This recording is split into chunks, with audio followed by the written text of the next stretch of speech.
was here during 2004 to 6, that period, there used to be a regular discussion called, we used to call it Adda. And there the students would come and not only have discussion about usual literary or other things, they used to also to act and recite poems and sing sometimes, so that there is a sort of camaraderie between students and faculty. I think when I talk about space, it's a very contentious issue because space is both real and imaginary at the same time. If in reality it does not exist, we have an imaginary idea of what is space, and should be speaking, actually ideal space should be. So if it is not there, I think we should endeavor towards creating it.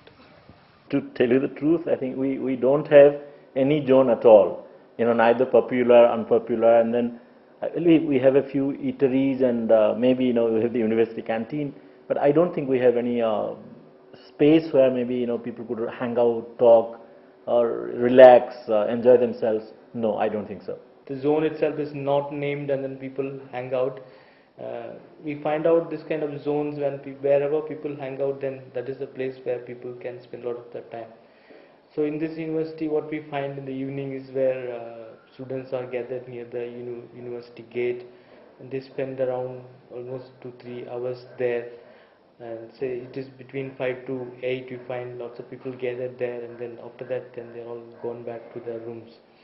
I think there aren't enough places maybe in this university for discussion, but then I think the reasons are a little different from what most people think. It's not because the university does not provide spaces. I mean, the student activity center is there, but it's more because of lack of initiative on the students' part. Because if you really wanted a place to do debate and to discuss, then we couldn't possibly sit there. It would be like an itch in our hands. We would have to make a place. I mean, we don't need a place. You could sit here on the field and do something.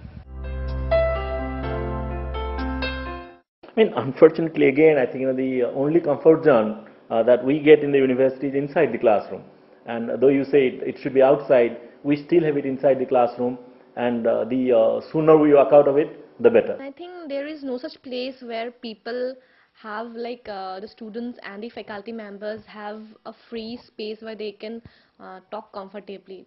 I think that the feelings we have inside the classroom we also carry it outside the classroom. I would not call any place where absolute comfort zone for that matter. That zone is physical is one thing, mental is another thing. If you are comfortable, you can hang out in any place. But if you are not comfortable, you cannot hang out even in a space where it is properly created for you to sit there and then talk about. So what I think is that mental space should be created where there is this feeling that I can discuss whatever I want to discuss freely, without being bothered what others are watching or doing what I talk. So that would be comfort zone. I mean, the interaction which occurs in the university between the students and the faculty members, this happen only during the annual meet or the functions, cultural functions. Other than that, the usual thing which is supposed to happen is absent, I think, in the university. It's not necessary that authorities should provide a space for this. Students, if they call, I'm sure the teachers would come. Similarly, it is the duty also of teachers to create opportunities where they can interact with students. I think it's very, very necessary, because university actually means a small universe where all ideas should come and be discussed. Reading groups, book review clubs, where maybe students and teachers could sit together, not in the classroom, not in the school building, or maybe not in the offices. They could be either maybe my ideal situation would be maybe near the community hall, maybe even on the field on a sunny winter day, and there they talk about things. We have to actually find out more about each other. It's not just about teaching in the classroom, lectures, and I don't think that's a very ideal situation. They should pay attention to their academics as well as the social realities.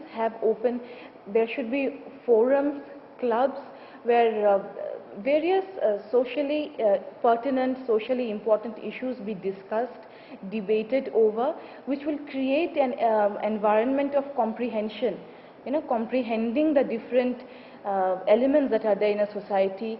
Then it will also create an in-depth understanding of what are the good things that need to be sustained, what are the bad things that need to be obliterated, and overall it's going to be a very important way to develop the mind of the students and develop them as prospective nation makers. As I said, it's coming. Nobody can stop it.